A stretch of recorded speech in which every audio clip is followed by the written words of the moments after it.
the Soviet Union, the 20th century's other superpower. It was the biggest nation the world has ever known, and its vast skies continue to bear witness to thousands of UFO sightings. But the Soviet regime was notorious for its secrecy. The Soviet Union and Communist China had their own reasons why they didn't want to be telling their people about extraterrestrials. Many of these alien encounters had potentially deadly consequences for the entire world. Tonight, we go behind the Iron Curtain to investigate 50 years of Soviet UFO encounters on Unsealed, Alien Files.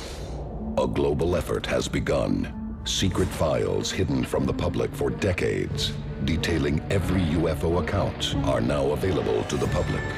We are about to uncover the truth behind these classified documents.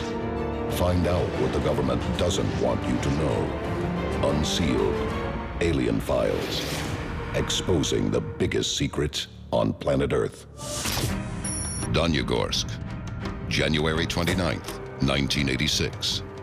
Thousands of miles east of Moscow, this tiny mining town is about to witness an event that will send shockwaves through the UFO community. Hundreds watch in disbelief as a fireball streaks across the sky and crashes into a nearby mountain. News of this mass sighting will quickly spread beyond the nation's borders, opening the world's eyes to decades of previously unknown UFO encounters. Unsealed case file: the Russian Roswell. Crowds quickly gather at the crash site, where they discover a scorched crater 3 meters in diameter, surrounded by a debris field of small metallic beads. Government authorities arrive on the scene and collect samples of the strange material, which is immediately sent to the Soviet Union's top scientific minds for testing. They are dumbfounded by their findings. The beads are unlike anything ever observed before in the history of science. The 3 Soviet academic centers and 11 research institutes analyzed the objects from this UFO crash. The distance between atoms is different from ordinary iron in this material. Radar cannot be reflected from the material. Elements in the material may disappear and new ones appear after heating. One piece apparently disappeared completely in front of 4 witnesses. But one characteristic above all leaves the Soviets in disbelief. The beads exhibit anti-gravitational properties. They are left with only one possible answer. A declassified 1989 CIA report on Soviet UFOs states that scientists have concluded that the object that crashed was an extraterrestrial space vehicle constructed by highly intelligent beings. An American journalist claims to have smuggled samples of the material back to the United States. American journalist George Knapp, he was the only broadcast journalist to go to Russia, get some of the materials of the Danyagorsk crash. It's now what some people are referring to after all these years as the Russian Roswell. It's a nod to the infamous story of a UFO crash near Roswell, New Mexico in 1947 that was at first confirmed by the American military, only to be later denied in a stunning about-face. It's the event that brought UFOs and government conspiracies into the public consciousness in the West. In the East, the Soviets would attempt a more open policy on UFOs. In 1967, the first UFO study group was formed. Its leaders went on state television to appeal to the public to submit their stories of UFO sightings and alien encounters. The response was overwhelming. But like the United States, the Soviet Union would perform an abrupt about-face on the issue, dissolving the study group after less than a year, with no explanation. In the years that followed, the Soviets would maintain a strict code of silence on the subject of UFOs. What did the Soviet study group discover that forced the Kremlin to bring a swift end to the project? What were they hiding? Like the American cover-up after Roswell, Soviet officials are quick to downplay the Danyagorsk event. But in the late 1980s, the Soviet Union isn't the same hardline state of decades past.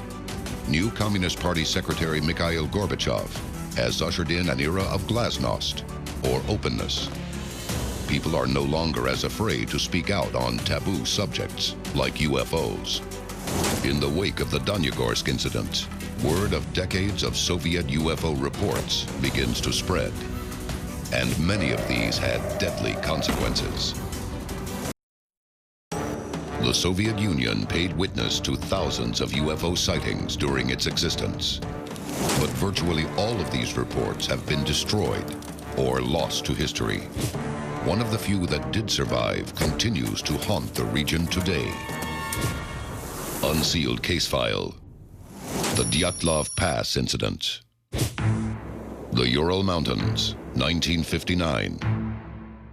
9 friends embark on a cross-country skiing trip through a valley known today as the Dyatlov Pass. All are experienced in surviving extreme weather conditions. Not long into their journey, the Urals are hit by a powerful snowstorm. When the skiers fail to arrive at their destination, a search party sets out to locate them. What they find is the stuff of nightmares. The rescuers discover a badly damaged tent, but no one is within. The group's belongings, however, are there, including the group's cameras and diaries. Further examination reveals the tent had been cut open from the inside. The rescuers follow a trail of footprints to the edge of a nearby forest, where they make a grisly discovery.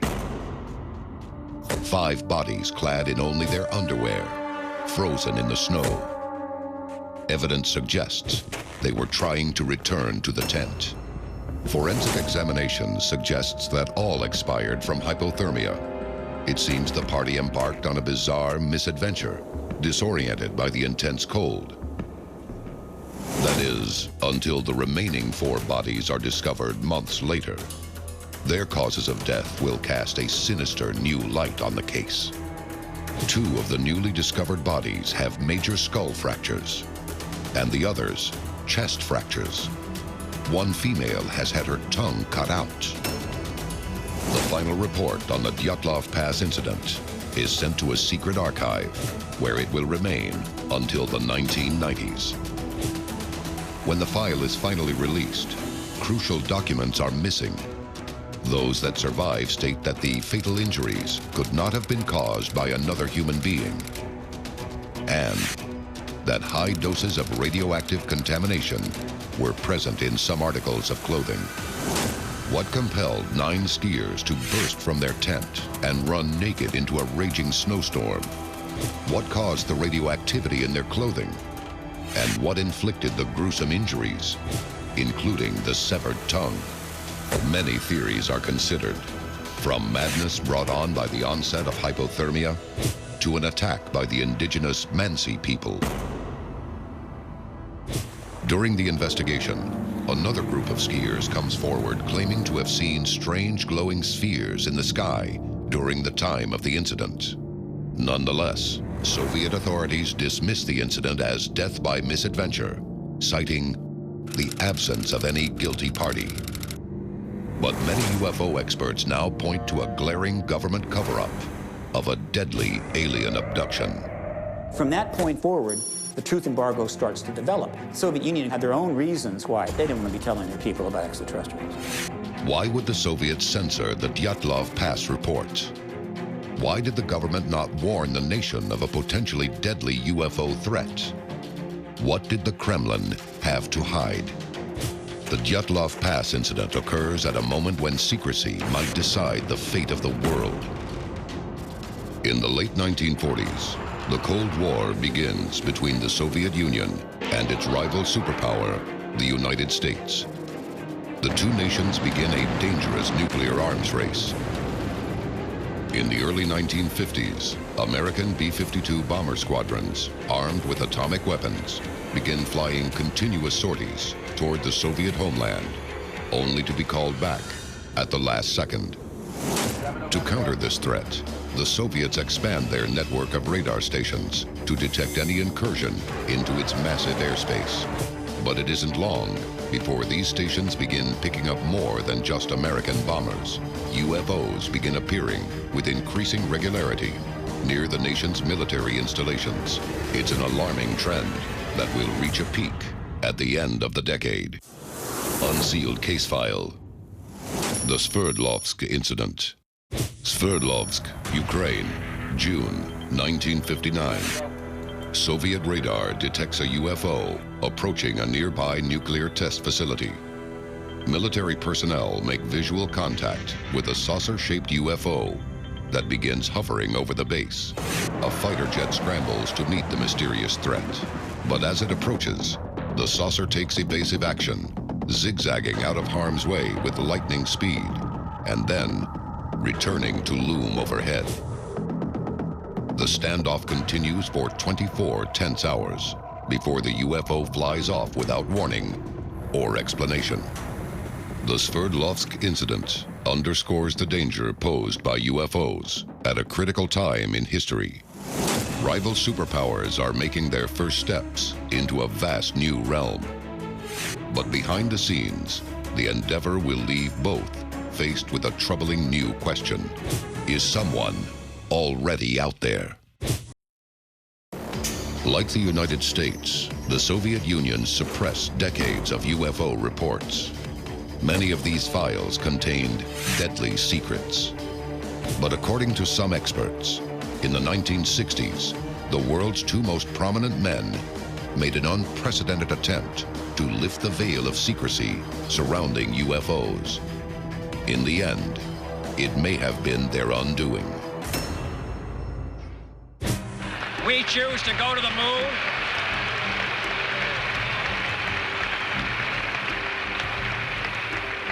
We choose to go to the moon in this decade and do the other thing, not because they are easy, but because they are hard.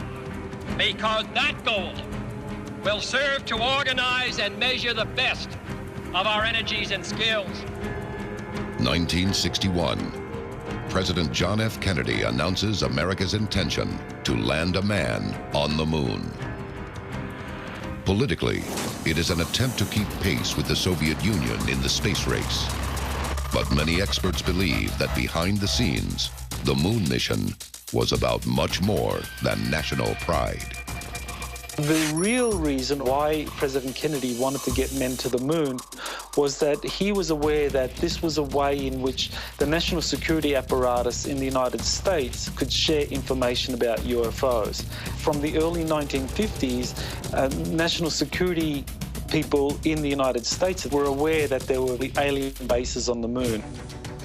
The president believes the Soviets have their own secret alien files and suspects they are working with recovered UFO technology in their top-secret base at Kapustin Yar. But the CIA keeps the most sensitive UFO intelligence hidden from the president. Kennedy realizes that the future of the human race hangs in the balance. Immediate action is needed to prevent the moon from falling into enemy hands, human or otherwise. He decides to use the moon mission as means to force the CIA to begin sharing vital UFO information. Unknown to Kennedy, Khrushchev too is concerned about alien activity, leading to an unprecedented show of trust between the two global rivals. November 12, 1963, Soviet Premier Nikita Khrushchev had agreed with President Kennedy that the Soviet Union and the United States would jointly launch missions to the moon, and that part of this agreement required the intelligence divisions of both the Soviet Union and the United States to share all information concerning UFOs. But just 10 days after the two leaders come to terms, the unthinkable happens. Kennedy is assassinated in Dallas. And less than a year later, Khrushchev is removed from office. Was this a coincidence? Or was this sequence of events somehow tied to the two leaders' secret agreement to share UFO intelligence? Did someone or something orchestrate their fall from power? In the years that followed, the two competing superpowers will find themselves the targets of dangerous alien interference. But not in space. In March 1967, a UFO appears over the American nuclear weapons facility at Malmstrom Air Force Base in Montana, rendering its warheads inoperable. It's the first in a string of incidents that see UFOs targeting nuclear weapons facilities. One event will push the world to the brink of all-out nuclear war. Unsealed case file, the UFO incident. UFO, October 4th, 1982. Witnesses report strange lights in the sky over the nearby nuclear missile base. They dart back and forth in a series of dazzling moves. Suddenly, the base control panel springs to life. In a later deposition, Major M. Davidovich Kataman will later state that he observed spontaneous illumination of all displays. Complex launch codes are being entered by unseen hands. The missiles are preparing to fire. For 15 heart-stopping seconds, base personnel watch helplessly as the world teeters on the brink of Armageddon. But then, just as suddenly as the launch sequence began, the system shuts down and the lights outside disappear. The incident raises perhaps the most important question of our time. Why would alien beings toy with the ultimate weapon? According to reports, in 1982, UFOs tampered with a Soviet nuclear facility, pushing the world to the brink of Armageddon. But this wasn't the first incident of its kind. In 1967, a UFO reportedly disarmed an entire missile silo at Malmstrom Air Force Base in Montana. The question is, why were aliens tampering with the world's most powerful nuclear arsenals during the Cold War? Ufologist John Greenwald believes there are no easy answers. Let's say extraterrestrials truly are appearing over our military installations.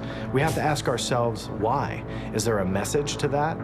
But I think when it comes down to them trying to disarm our nuclear weapons or to instill fear that our military technology will pale compared to what they have, I don't think they need to do that. Greenwald believes that if aliens are here, they aren't here to teach us a lesson or offer easy answers, but that their presence alone might force us to start questioning our petty differences. And if aliens are monitoring our progress, it could mean the difference between peaceful contact with humanity and the obliteration of planet Earth.